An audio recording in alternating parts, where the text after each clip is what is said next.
Hey guys, my name is Aijalonwallace and welcome back to my channel. So today we're going to talk about being a digital nomad in Brazil. Currently, if you guys know already, I'm living in Rio de Janeiro, one of the most beautiful cities in the world, and of course one of the biggest tourist attractions and destinations in the world, of course.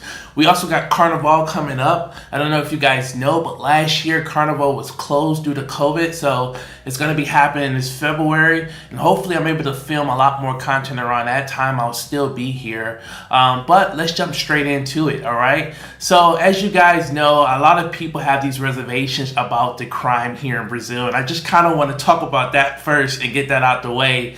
It is not dangerous here from my experience, but you still have to be safe and precaution depending on your situation and your environments and everything that's going on around the world. But I do not feel unsafe living here, and I'm in Rio de Janeiro every day. I've been here for a good 2 months now, and I feel like I'm at home. I feel I've been living in some of the tourist attractions, Copacabana, Ipanema, Lapa, Flamingo. I've been all over the city, and I have not felt in danger. I have not been robbed or in a dangerous situation. I don't go out as much to the clubs or do much of the nightlife that much.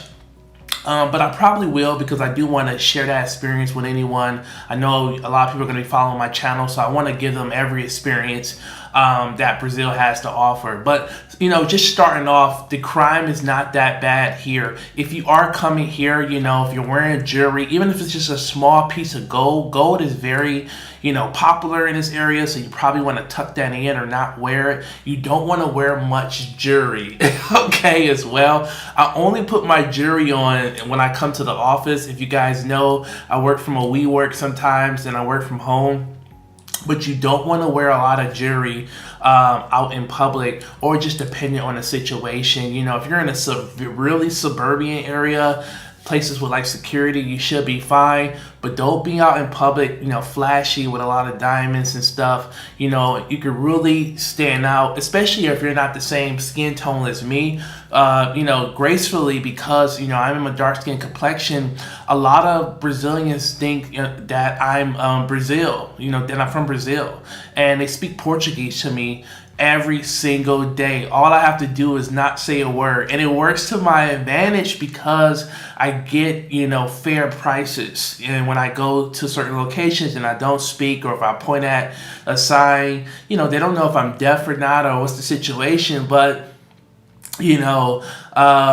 it's just like, man, if I don't say anything, it saves me a lot of money. So being a digital nomad here, as you guys probably already seen some of my videos, I was originally in the Dominican Republic, and I didn't feel that it was really, co-worker friendly. And coming to Brazil, there are so many co-working spaces here, and that's what I love the most. I would advise you to, depend on your location, or depend on your situation, look up co-working spaces in your area. You could do co-working spaces in Rio de Janeiro or Sao Paulo, depending on your city, but there's so many. There's maybe, I want to say, even in Rio alone, there's probably over 10 or 15 different locations. In Sao Paulo, maybe 20 or 30. Sao Paulo is more of a business city. Sao Paulo is like New York, and Rio is like Miami. You know what I mean? But I do see a lot of nomads coming over here. One of the most popular locations to live in Rio de Janeiro is Copacabana. And right next to Copacabana, there are a lot of co-working spaces in those areas that are just convenient for you to maybe go to a co-working space, then go to the beach, and then you're gonna have breakfast, a couple juices, and you're gonna live la vida loca, and have a good time. So, those are the great locations. I like WeWork because, of course, I can shoot my YouTube videos in here. It's not that expensive as well, but I have came across some great Airbnbs where I don't really need to use the WeWork office all the time. It took me a lot of Airbnb hopping, to find that. And I guess while we're on the topic of Airbnb, so if you are coming to Brazil, there are a lot of holidays here. There's so many holidays in Brazil. There's almost almost one every week. So Airbnb prices can fluctuate depending on the holiday. You will see an Airbnb that's usually $21 a night shoot up to $50 or $60 a night. And also with Carnival, prices are, those Airbnbs that are $21 a night, they shoot up to $100 or $125 or $200 a night. So if you are thinking about coming over here during, in February, it's probably best that you get your Airbnb now to better prepare for, Carnival and other situations. So one thing I noticed about Airbnbs here, that they are affordable. Couchsurfing has a big community here as well. If that's something that, you still would like to do. We also have a big Couchsurfing WhatsApp group. We have a Rio and, Rio Friends WhatsApp group. There's a lot of American WhatsApp groups and Facebook groups that you can join, to start building a community and building friendship. But going back into the Airbnb, one thing I will say is, often I usually try to stay at Airbnbs with security in their locations, or just stand in a very secure location. But I prefer staying at Airbnb with security. I just feel safer, and it just depends on the situation. It depends on the location, of where you're staying. Like if you're staying in an area like Flamingo, it's not really touristy, but it's a family neighborhood, more of a suburban. It's really nice. You're not gonna need much security because it's not a lot of, bad guys in that area. A lot of people in the community really look out for their own and protect their own, which is really good. Also with Airbnbs here, when it comes to the rules of the building, so especially in the popular locations like Ipanema, Copacabana, or Lapa, a lot of Airbnbs have a no visitors allowed policy. So you want to make sure that you read thoroughly through your reviews. And because for me, I don't like the idea of not having visitors, but a lot of hosts have it on their profiles. It's always good to ask your host. Rule of thumb, I always ask my host in advance, hey, are visitors allowed? And they may say one visitor, no parties, or something like that. Sometimes what they do as well is they put half of the rules in English and the other half in Portuguese. So make sure you translate everything and you read through the profile thoroughly as well. Try to also make sure that you are, living in Airbnbs with reviews. If you do go to an Airbnb with no reviews, you may have a bad situation. So I had a really bad situation. I went to a house, there were blood stains on the door. It was mildew or mold or something like that on the curtains. It was disgusting. The dishes were dirty. And I had this place for like 2 weeks. So I was, for the first 2 or 3 days, I was communicating with Airbnb, trying to move out, and it was just such a challenging process. So make sure that you are living in Airbnbs with reviews. The best solution as well sometimes is to lower your expectations. Everything is not going to be perfect, but what I usually do sometimes, depending on the situation, I usually go to an Airbnb for a week and I test it out. And after a week, sometimes you can offer the host to pay them in cash, so it can be cheaper for you versus you paying them on Airbnb. It could be a better rate situation, or it may also be cheaper to just pay out your host for 2 to 3 months on Airbnb with a bigger discount rate, so you don't have to keep switching houses and houses. So I've been over here for a minute. I've stayed in maybe 10 Airbnbs. I have not stayed in one Airbnb. It's crazy, and it's it's not the most convenient when you have to keep traveling, but it's cool because you're learning about so many neighborhoods and cities. But like I said, I'm very selective and picky, but I think I'm found 2 that I really like, and they're probably going to be my main ones that I'm going to start renting out for a month or 2 months, depending on how long I stay here as well. When it comes to food, the food is very healthy. Brazilians would say it's really good. I'm not a big fan of the food here, maybe because it's so healthy. It's not seasoned that well. Brazilians do not like to use a lot of salt on their food like Americans.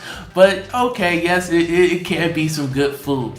What I like is that things are very affordable here. You know, when I go out in the morning for breakfast, a cup of coffee, a juice, eggs, and bacon will cost me roughly $4 or $5. Now, I know in the States, if I was at like a IHOP's or a Denny's, I'm easily gonna be spending $15 to $20, but $5 for a whole meal that fills me up, you cannot beat it.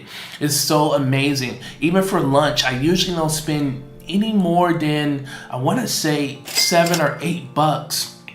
Actually, no, that's a lie. Usually around 4 or 5 minimum, even for lunch as well. The dollar is almost 1 to 6 here in Brazil right now. So that's what I love. You know, your money is really strong depending on if you're coming from Europe, the UK, America. Especially if you're coming from the UK, it's probably even stronger. But you know, the dollar, you know, is really strong here, and it gives you a lot of opportunities. I like to stay groomed. I love, you know, getting haircuts, getting my face groomed. A haircut here is actually, you can pay as much as 20 reais, which is $4, you know, for a haircut. When I was in the States last year, I was paying almost $60. I don't even have any hair.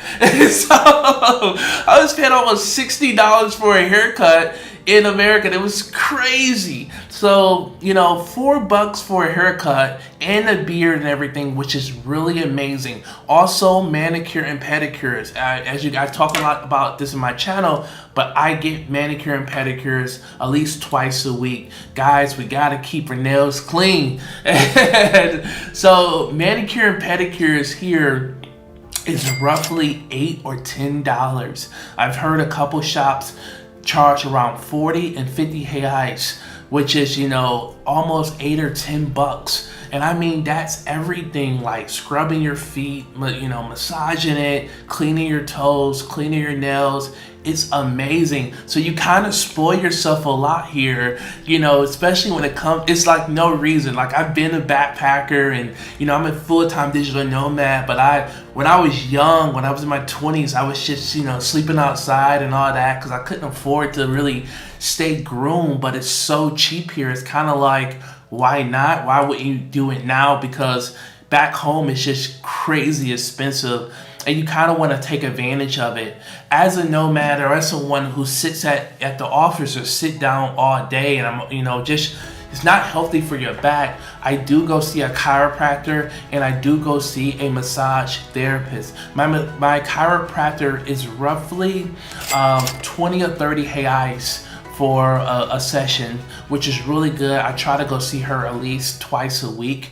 And she just, you know, cracks me really good and gets me back in the shape and the energy that I need to be at. And my massage therapist only charges me $27 for a 90-minute massage. So it's like 150 or 180 reais or something like that, which is roughly around $27. So I usually get about 2, sometimes, I'm not gonna lie, 3 or 4 massages throughout the week or month. You know, it just depends on the week. If it's a hell of a week, you know, I go get a massage, man, and it's amazing. I feel, you know, just brand new, ready to get back out there and get back to work, which is really good. But, you know, I do spoil myself a lot here because it's so affordable. It's kind of like, why not? So I really love that. When I was in America, I was spending maybe $120 on a 90-minute massage.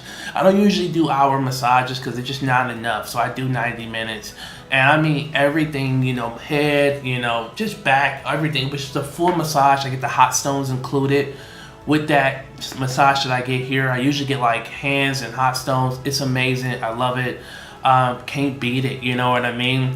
Brazil is beautiful as well. It's been raining a lot. I did come, you know, during a rainy season, but we're heading into our summertime, as you guys know, in December, in January. The weather is usually sunny and it's beautiful, and that's what I love so much. There's always something to do, or it's easy to make friends, and it's always, you know, it's all about going out. Rio is very similar to like a Miami or Atlantic City. You know, it's people are out and about. COVID, there's no COVID restrictions here as well as a nomad as well. So if you are looking to go to a location where there's no COVID restrictions, I still take COVID serious. So I'm not out as much, but you know, I don't see no signs, I don't see nothing. But the great news is 82% of residents here in Brazil are vaccinated. And they, you know, even though Brazil was at like the highest of the list, you know, especially last year, its numbers have really gotten low because there's so many rules around. You know, you can't go to a movie theater without your vaccine card, and a couple other locations, which is really good now. And it has, you know, even using a bus here, I believe, you have to have your vaccine card. So a lot of people have been getting vaccinated, and they are issuing out the third vaccine shot here. So I may try to get the third vaccine shot here if I can, and take advantage of it, just because of the new rules in America. There are a lot of guidelines around Americans not being able to fly back into America without being fully vaccinated, and I would advise you to check for your country as well. So we talked about, you know, co-working. Did I say how much? Yeah, we talked about like price as well. I think I spend roughly $80 a month with WeWork. So I have worldwide access. I can go to any WeWork in the world, Paris, Germany, Australia, you name it, and my card work. You do have to, of course, register your, you have to reserve your reservation when you go to the WeWork office. You can just do it on your phone app. All you got to do is book, say when you're coming, and your card that they give you, your little WeWork card, automatically just turns on for that office. And that's for anywhere around the world, which is really great. So this is like the card they give you, and I got a little black card. And then, you know, so it's dope. I did cancel it this month just because I found a really cool Airbnb. It's kind of like a co-living space, and I'm gonna make a video about that as well. So I talked about office, I talk about food, talk about grooming, traveling as well. So to Brazilians, traveling is really expensive. I mean, but for us, for, you know, foreigners coming over here, the dollar is really strong for us. So for example, to go to Sao Paulo, you can actually take a bus for 60 reais, which, you know, 60 reais is probably roughly $11-12 for us. Is nothing. And you know, and it's a 6-hour bus drive, and then for a flight, I think it's about 200 reais, which is roughly around, you know, 20 or 40 bucks or something like that. Or you know, my math is all off, guys, so just look this stuff up. But what I love about, you know, Brazil is that there's so many cool and smaller cities that you can travel to and explore. And it's really, you know, it's really dope. There's a lot of history here. There's a lot of art. There's a lot of tourist destinations. There's so many places for you to see, you know, when you are traveling, you know, traveling around Brazil. Also, Argentina is next door. It's only a 3-hour flight, so you can also shoot to Argentina, and then, you know, Chile if you want to, and a lot of other places as well. But being a digital nomad here is just amazing. They also are, I do not quote me on this, but I've read somewhere recently that they are starting to make some rules around a digital nomad visa. I've read that they're starting to, work on this law to pass where they may be issuing out a nomad visa. I don't know when this is gonna happen. I know it hasn't happened, but I guess, as you guys know, as an American, for when it comes to visas, Americans can stay in Brazil for up to 6 months. You can, of course, when you first come here, you get 90 days, and you can extend it. It only costs, I think, 30 or 60 reais to extend your visa. So it's nothing. It's like $20 or $30 is nothing, or less than that. I'm sorry. It's like 10 or 12.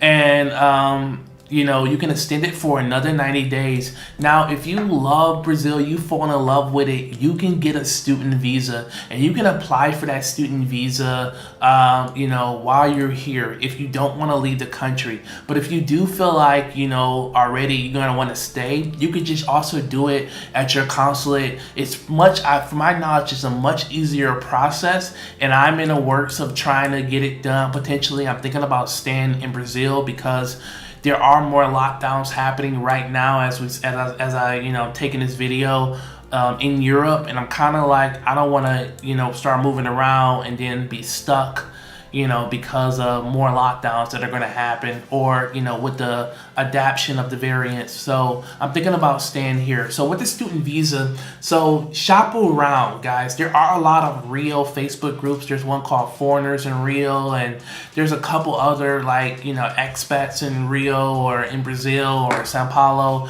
But shop around when it comes to looking for student visas. So with student visas, all you need is a letter from the school. It's that simple, and you just pay for it.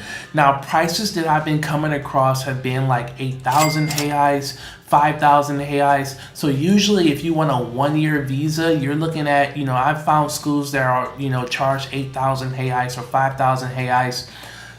These schools are always, negotiable and competitive. Sometimes I say, hey, this school's offering me 5,000.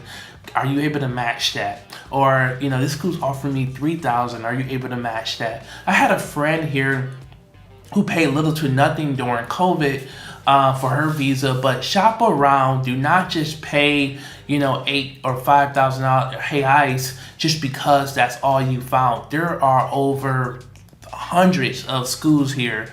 And you can also not pay for the student visa letter at all. If you go to the government universities, like federal, it's like a federal something university here. There's a couple of them. Like the government universities are free. You just have to get accepted to them. I don't know the process, but I know that they're free. And once they issue the letter, you have to do the paperwork. Now you can find a lot of immigration consultants inside the Facebook groups to assist you with the application. All I know is what you mainly need, of course, is your fingerprint, background checks, and you need your birth certificate, and you need to get an apostille stamp, and that's really all you need. Once you get those, everything else can be done in Brazil. Yes, those are the two things you need. You can do your background check from here, and you can have your birth certificate sent home, or I usually let my mother usually always keeps the original. So but you can always have that mailed over, or possibly have your family take it to the Secretary of State for you to get it stamped. There's a lot of ways that you could go about it, but it's a very simple process if you make it simple and if you plan for it as well. So the student visa gives you a year, and if I could be honest with you, a lot of these schools don't really, they're not like real schools. Like you can learn the languages, of course. But like me, I'm a full-time digital nomad. I gotta work, I gotta make money. So the rules are that you're supposed to be attending classes, 15 or 20 hours a week, or, 5 hours a day, but ain't nobody got time for all of that, So, they're not really checking attendance like that, or they're not really they're really flexible. And they offer a lot of times for you as well. They have morning, afternoon, night, weekend classes, and mostly some are just offering conversational. It's not really one-on-one, but it's more so just talking. But of course, a lot of people just do it for the visa as well. You'll see a lot of people just buying the visa and not even going to class, and a lot of classes are online. They have in-person classes and they have online classes. So a lot of schools are really flexible. You can also look at schools in Sao Paulo, even if you're living in Rio, and just do it from online, like I said, but it's a lot of flexibility. So I wouldn't stress about the time commitment that you need to do, for these schools. These schools just want your money, if I can be honest with you. And the great thing about the student visa, if you really love it, or, because I'm a digital nomad now, I'm kind of I may just I'm thinking about making Brazil my main home base. And, just renewing the visa every year. So you can renew the student visa every year. It's simple. You just need to keep paying for the school and I think it's a much simpler process. So, I'm thinking about it. I'm thinking about making this my home setup as well. But, that's another great thing. Also, like I said, of course, you have the beaches. It's beautiful. Of course, I'm from America, so living in places like Miami or California, it's really expensive to live on the beach. It's usually like 5 or 10 grand. It's a luxury. to live on the water in some of these locations. But it's crazy how, like, you know, I'm living over here in Copacabana and it's only $21 a night. I'm next to a mall, I'm next to the beach, it's beautiful people, and everyone's in shape as well. I should mention this as well. So it's also, so I'm very body conscious here because everybody's in shape, but it's inspiring and it motivates you to get in the gym and work out. There's nothing but ass and abs in this country. So you want to make sure that, you know, you're getting into the gym and you're working out is really important. But like I said, people love to be outside. They love to be on the beach. They love to be in the water. They love to get that vitamin D in them, you know, and fresh juices, you know, coconuts and everything. It's a great life. It's really great. So I think that I've talked about everything. Oh, locations as well. So locations that you guys should probably live in, or that you probably are want to live in. Listen, if you're one of those people who love the water, who like being by the beach, of course you're going to probably want to stay in Copacabana, Ipanema. You should be able to find Airbnbs anywhere from the $21 to the $50 a night. I try to stay on a budget because I'm a full-time nomad, and you know, so, and it just also doesn't make, like, I see a lot of tourists coming over here, and if they can afford it, they can afford it. It's their lifestyle. But it's stupid. It's just stupid to me. Like I knew one person who was paying like $100 a night for their Airbnb, but they would be at WeWork all day long for 15 hours and then going to the gym and then going out to the club at night, and they'll only be home for like 5 or 6 hours, and it's just stupid. It just didn't make sense. You know what I mean? Like, it doesn't make sense to be spending $100 a night, especially if you're traveling, you're exploring the city, you're never at home. So I try to stay on a budget. I try to stay under a $21 to $23 rule. Usually around the $600 a month